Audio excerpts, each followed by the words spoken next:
આ એક બહુ સાચી ઘટના છે. એક ગામ હોય છે, આ ગામની અંદર ત્યાંથી 10 કિલોમીટર દૂર બીજું ગામ હોય છે. તો આ ગામની અંદર 10 કિલોમીટર દૂરથી ગામમાં એક દીકરી રહેતી હોય છે, પૈણી ન્યા આવે. પૈણી ન્યા આવે છે એટલે એ દીકરી રોજ સવારમાં વહેલી ઉઠી ને કપડા ધોઈ અને ધાબા ઉપર હુકાવવા જાય. રોજ કપડા ધોઈ ધાબા ઉપર હુકાવવા જાય.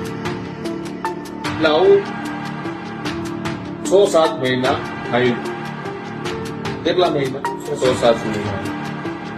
6-7 મહિના આવેલું એટલે એક દી એવું બન્યું કે દીકરી ઉપરથી ઘોડા